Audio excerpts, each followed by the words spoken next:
Hello and welcome to another Waypoint FPL update. It's me and Chris back again. Deliver it for you. How's it going, Chris? Yeah, great. It's been a good week so far. So, yeah, I'm hoping for a really good week tomorrow. But, Absolutely. We'll get that later.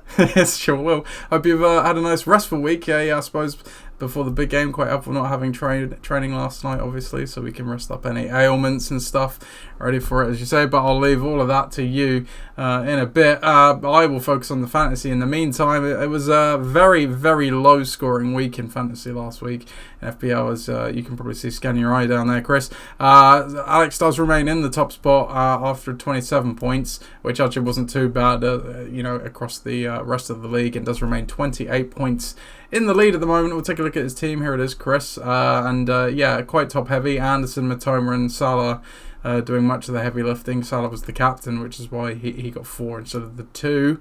He left some points on the bench, which could have made a big difference, didn't he, Chris? Huge amount of points on the bench. Yeah, absolutely. I can understand why they weren't played, and that Villa spine there didn't really quite work out for him.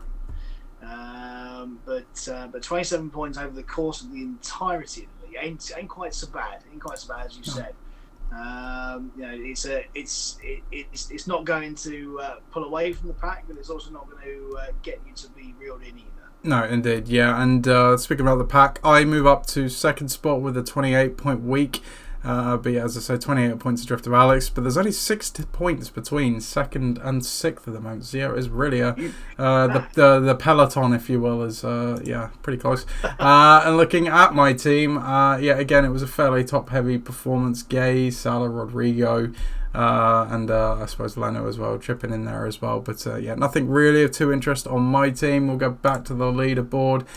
Brad's team up into third. He had the second weekly high with 36. So we will definitely look at Brad's team. Good enough to move him to third. He's tied second with me on 668.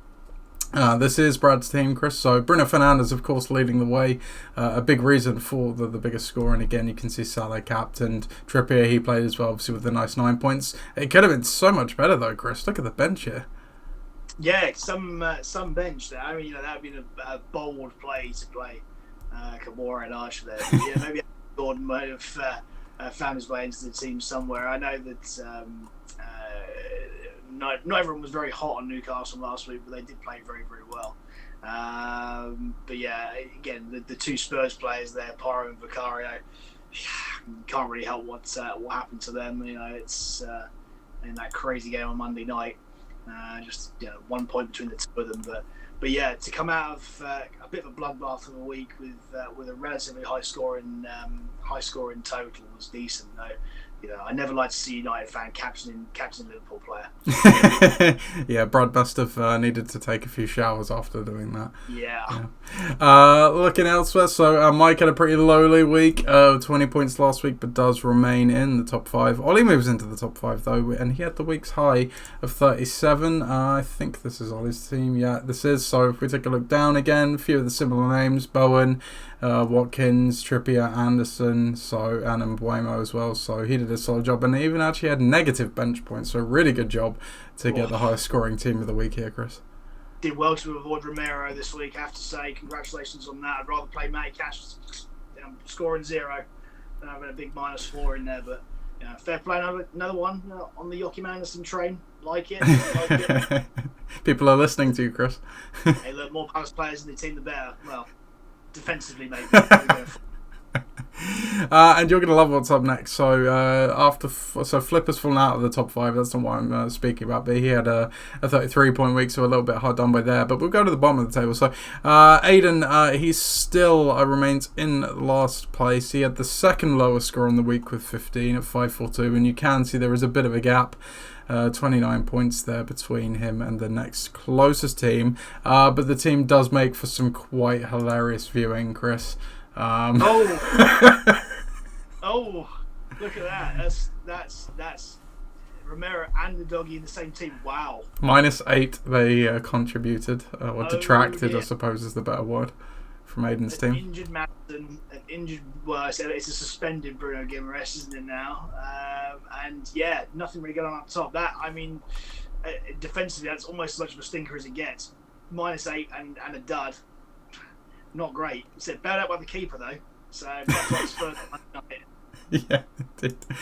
So Smithy, he's dragging himself out of the gutter and into the cellar a little bit. He got 30 points last week. He's up to third from bottom now. Let's take a quick look at Smithy's team. So I think, this is Smithy's team. So again, he had Pope and goal, Bowen, he had some similar names, Matoma. En route to that fairly solid week. And then to round it off here, we got the lowest score on the week, which is Betts. Betts has had a better run of late, but certainly a week to forget last week. 14 points overall, and we'll take a look at the team. This is, again, he had Udogi in the line -4, and Hee-Chan was the only player to score over 2 points, Chris.